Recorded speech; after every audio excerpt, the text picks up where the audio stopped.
이상 4장 20절에서 34절까지 말씀, 저 한 절 성도님 한 절 번갈아 교독하겠습니다. 제가 먼저 20절 읽겠습니다.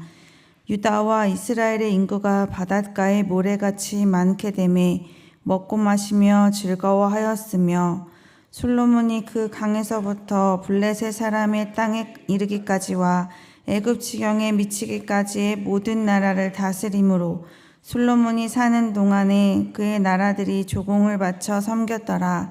솔로몬의 하루의 음식은 가는 밀가루가 30고루요 굵은 밀가루가 60고루요 살찐 소가 10마리요 초장의 소가 20마리요 양이 100마리이며 그 외에 숫사슴과 노루와 암사슴과 살찐 새들이었더라. 솔로몬이 그 강 건너편을 딥사에서부터 가사까지 모두 그 강 건너편의 왕을 모두 다스림으로 그가 사방에 둘린 민족과 평화를 누렸으니, 솔로몬이 사는 동안에 유다와 이스라엘이 단에서부터 브엘세바에 이르기까지 각기 포도나무 아래와 무화과나무 아래에서 평안히 살았더라. 솔로몬의 병거의 말 외양간이 4만이요 마병이 12,000명이며 그 지방 간장들은 각각 자기가 맡은 달에 솔로몬 왕과 왕의 상에 참여하는 모든 자를 위하여 먹을 것을 공급하여 부족함이 없게 하였으므로, 또 그들이 각기 직무를 따라 말과 준말에게 먹을 보리와 꼴을 그 말들이 있는 곳으로 가져왔더라. 하나님이 솔로몬에게 지혜와 총명을 심히 많이 주시고 또 넓은 마음을 주시되 바닷가의 모래같이 하시니, 솔로몬의 지혜가 동쪽 모든 사람의 지혜와 애굽의 모든 지혜보다 뛰어난지라. 그는 모든 사람보다 지혜로워서 예스라 사람 에단과 마울의 아들 헤만과 갈골과 다르다보다 나음으로 그의 이름이 사방 모든 나라에 들렸더라. 그가 잠언 3,000가지를 말하였고 그의 노래는 1,005편이며, 그가 또 초목에 대하여 말하되 레바논의 백향목으로부터 담에 나는 우슬초까지 하고, 그가 또 짐승과 새와 기어다니는 것과 물고기에 대하여 말한지라. 사람들이 솔로몬의 지혜를 들으러 왔으니 이는 그의 지혜의 소문을 들은 천하 모든 왕들이 보낸 자들이더라. 아멘. 오늘 본문은 이스라엘의 양적, 질적 번영을 누리는 모습을 보여줍니다. 유다와 이스라엘의 인구가 바닷가에 모래같이 많게 되고 먹고 마시고 즐거워하게 되었습니다. 오늘 20절에서 조금 저희들이 주의 깊게 살펴볼 부분이 있는데요. 4장 1절에서는 솔로몬이 온 이스라엘을 다스리게 되었다라는 표현을 저희가 어제 살펴보았는데요. 12개 행정구역으로 나눠진 후에 기록은 온 이스라엘이라고 표현하지 않고 유다와 이스라엘로 표기하고 있습니다. 오늘 본문에서는 20절과 25절에 나타나 있어요. 이렇게 하나님께서 복을 주셔서 이스라엘이 번영을 누리게 됩니다. 솔로몬이 다스릴 때 국경은 그 강에서 애굽까지입니다. 여기서 그 강은 유브라데 강을 말해요. 12지방에서 1년에 한 번씩 왕과 왕궁을 위해 세금을 바쳤는데요. 22절과 23절에는 그들이 바친 솔로몬 하루의 음식량을 소개합니다. 솔로몬 식탁을 위한 하루 음식량이 밀가루가 660리터, 굵은 밀가루는 13,200리터, 살찐 소가 10마리, 초장의 소 20마리, 양 100마리, 숫사슴, 노루, 암사슴, 살찐 새들이 있었습니다. 참 많은 식재료들을 공급하였죠. 25절에서는 솔로몬이 사는 동안 유다와 이스라엘이 포도나무 아래와 무화과나무 아래에서 평안히 살았다라는 표현이 나옵니다. 이 말은 안전, 평화, 풍요로움을 누린다라는 뜻입니다. 이 평화는 국내뿐 아니라 국외 관계에서도 유지가 되었습니다. 21절에서는 유브라데, 블레셋, 애굽 지경까지의 모든 나라를 다스렸고 그 나라들이 조공을 바치며 섬겼다는 기록이 있습니다. 24절에서는 유브라데 건너편에 있는 모든 왕을 다스렸다. 사방에 둘러싸인 모든 나라들과 평화를 누렸다라고 표현하고 있습니다. 안과 밖으로 평화와 번영의 때를 맞이했죠. 26절에서는 솔로몬이 소유한 병과 마병의 수를 소개합니다. 병거를 모는 말 외양간이 4만이고 병거를 모는 마병이 12,000명이다 라고 말하고 있죠. 이 12개 행정구역을 관할하는 관장들이 여기 있는 말과 준마에게 먹일 보리와 꼴도 제공하고 있었습니다. 20절에서 28절에서 우리는 솔로몬이 누리는 부귀영화를 살펴보았는데요. 29절에서 34절은 하나님께서 솔로몬에게 주신 지혜를 소개하고 있습니다. 하나님께서 솔로몬에게 지혜와 총명을 심히 많이 주셨어요. 여기서 지혜는 분별하는 것을 뜻하고요. 총명은 이해력, 판단력, 통찰력을 의미합니다. 뿐만 아니라 넓은 마음을 주셨어요. 여기서 마음은 감정을 말하는 것이 아니라 지식과 지혜의 원천으로서의 이 마음을 말해요.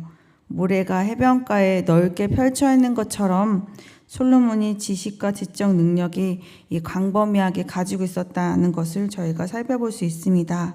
이렇게 풍부하게 주시니 솔로몬의 지혜를 뛰어넘는 사람이 아무도 없었습니다. 당대에도 없었지만 이전에 있는 모든 현자를 통틀어서도 솔로몬과 같은 지혜가 없었음을 이야기해주고 있어요. 이후에는 솔로몬이 남긴 기록들을 소개하고 그의 지혜의 영역에는 제한이 없었음을 보여줍니다. 이렇게 솔로몬의 지혜가 넓고 깊고 넘치니 천하에 있는 모든 왕들이 사람을 보내어서 솔로몬의 지혜를 듣고자 했습니다. 오늘 본문은 하나님께서 솔로몬에게 주신 이 지혜로 솔로몬이 다스릴 때 이스라엘에게 평화와 번영이 찾아오는 모습을 살펴보았습니다. 그리고 솔로몬에게 주신 것들이 얼마나 크고 많았는지도 저희들이 살펴보았죠. 이 모든 평화와 번영은 솔로몬 때에 이루어진 것 같지만 사실은 아주 오래전부터 시작된 하나님의 성취입니다. 이스라엘의 인구가 바닷가의 모래와 같이 많게 되었다라는 이 시련은 사실 하나님께서 아브라함에게 너의 자손이 많아지게 될 것이다라는 약속의 표현이었습니다. 창세기 22장 17절입니다.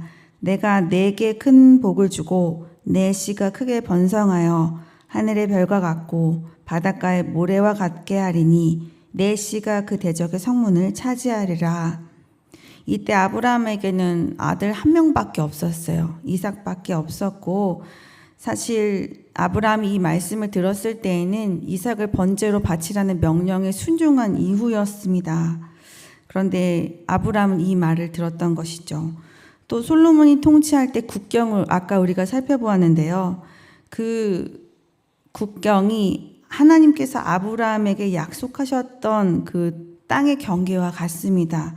아브라함이 이 말을 들었을 때는 아브라함이 되기 전에 아브람 때였습니다. 창세기 15장 18절입니다. 그날에 여호와께서 아브람과 더불어 언약을 세워 이르시되 내가 이 땅을 애굽 강에서부터 그 큰 강 유브라데까지 내 자손에게 주노니. 이때 아브람은요 아직 자녀가 없었을 때예요. 그리고 어느 날 갑자기 하나님이라는 분이 나타나서 내가 너한테 땅을 줄 건데 내가 말하는 그곳으로 떠나라 라고 말씀하시는 거예요. 하나님이 누구신지도 모르고 자기가 가야 할 곳이 어딘지도 몰랐는데 정말 아브라함이 잘 정착해서 살고 있었거든요. 친척들과 모여서 나름대로 안정된 공간에서 살고 있었는데 그 모든 것을 버리고 하나님이 말씀하신 가나안 땅으로 떠나요. 그래서 가나안 땅에 도착했는데 보니까 원주민이 살고 있는 거예요. 분명히 나한테 주시겠다고 약속했는데 이 땅의 주인이 있었고 또 그곳에서 가뭄을 또 만납니다. 이 원주민이 있는 땅에서 주인 행세를 하면서 살 수가 없었죠. 나그네처럼 살았는데 가뭄을 만나니까 여기저기 옮겨 다녀요. 그러다가 자신의 아내를 또 누이라고 속일 수밖에 없는 상황을 만나게 되고 또 사랑하고 아끼는 조카 룻과 또 헤어지기도 합니다. 그런데 이런 상황에서 아브라함이 들은 말씀이에요. 이렇게 나그네가 된 심정으로 머물렀던 그 땅이 이제 이스라엘의 땅이 된 거예요.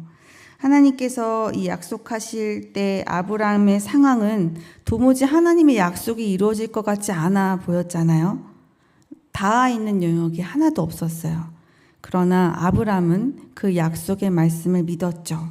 그리고 그 약속은 하나님께서 말씀하신 그 계획하신 때에 성취가 된 것입니다. 이렇게 아브라함에게 약속하신 그 때로부터 솔로몬 때에 이르기까지 약 1000년의 세월이 흘렀어요.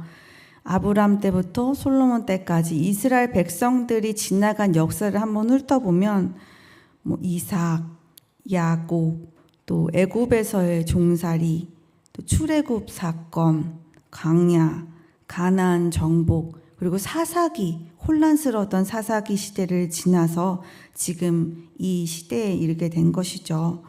이 상황을 우리에게 적용해 본다면 어떤 은혜가 있을까요?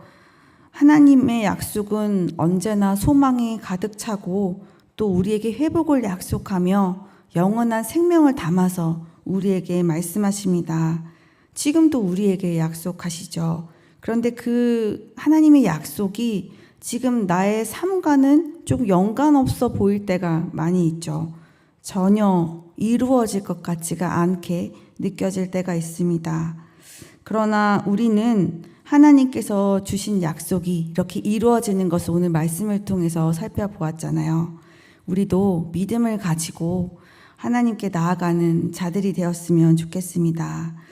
나의 삶에 지금 전혀 빛이 보이지 않을 수도 있어요. 그런데 우리 아직 끝난 것이 아닙니다. 지금 우리는 나의 위치가 아직 애굽의 종살이의 위치에 있을 수도 있고 또 이스라엘 백성들이 광야에 생활하는 것처럼 아직 광야에 머무를 수도 있고요. 또 혼란스러운 사사기에 머물러 있을 단계일 수도 있습니다. 아직 끝나지 않은 우리의 여정 가운데 여전히 하나님은 우리와 함께 계시고요. 우리를 지켜주십니다. 그러한 소망함을 가지고 기대하며 하나님께 나아가는 우리가 되었으면 좋겠습니다. 오늘 본문 굉장히 이스라엘의 화려한 모습을 보여주고 있죠. 근데 곳곳에 염려스러운 요소들이 조금 보입니다. 솔로몬 하루 식탁에 제공된 양이 어마했죠. 그만큼 솔로몬과 함께 식사를 하는 사람들이 많았어요. 규모가 꽤 컸던 것이죠. 1년에 한 달이긴 하지만 이 백성들이 이 모든 것들을 제공하기가 쉽지 않았을 것으로 보입니다. 식사뿐만 아니라 그 솔로몬이 가지고 있는 이 마병을 위한, 이 말을 위한 식사도 이들이 제공을 하고 있었죠. 시간이 지나면 지날수록 아마 더 힘들어졌을 것입니다.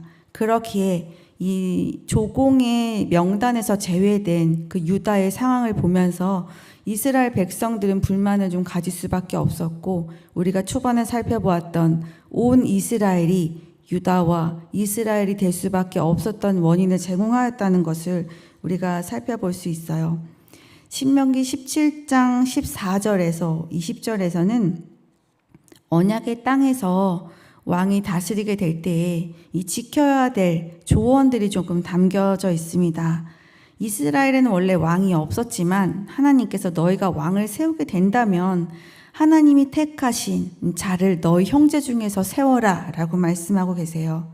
그리고 왕에게 명령합니다. 왕은 병마를 많이 두지 말고 은금을 많이 쌓지 말고 아내를 많이 두어 마음이 미혹되게 하지 말며 율법서를 항상 너의 곁에 두어서 하나님 경외하기를 배우고 그 율법서에 적힌 모든 말대로 그 지켜 행하라 라고 명령하고 있습니다. 이것은 왕이 백성을 잘 통치할 수 있도록 하기 위함인데요. 그러려면 이스라엘의 왕은 하나님을 의지해야 된다는 말을 지금 하고 있는 거예요. 여기에 지금 병마는요, 전쟁에 굉장히 유용한 무기입니다. 당시에 굉장히 병마의 수가 많을수록 군사력도 뛰어나다고 평할 수밖에 없는 상황이고요. 은근과 아내를 많이 두는 것은 정욕을 위한 것일 수도 있지만 이 또한 나라에 부강하고 또 지킬 수 있는 조건을 제공하는 것들입니다. 아내를 많이 두는 것은 또 주변 국가와의 관계를 위해서 또 결혼, 정략 결혼을 통해서 또 이런 일들이 일어나기도 했죠. 이것들이 주는 유혹과 미혹이 많으니 잘 조절하고 절제하라고 말하고 있는 거예요. 그래야 이 마음 형제들 위해서 교만하지도 않고 마음이 좌우로 치우치지 않는 왕이 되어서 내가 너희에게 그 왕권을 영원히 유지할 수 있도록 해주겠다라고 하나님께서 말씀하신 것이죠. 그런데 솔로몬 왕은 지금 하나님께서 금지하신 이 조항이 굉장히 가까워 가고 있습니다. 좀 아이러니한 거는 이 부요함과 평안은 사실 하나님께서 주신 것이거든요. 우리도 하나님께서 이런 복을 좀 주셔서 누렸으면 좋겠습니다. 그런데 이것을 누리는 것 못지않게 중요한 것은 하나님께서 주시는 복을 유지하는 것입니다. 저도 이 풍요로움과 평화로움 참 좋아합니다. 그런데 한번 성경을 살펴보시면요.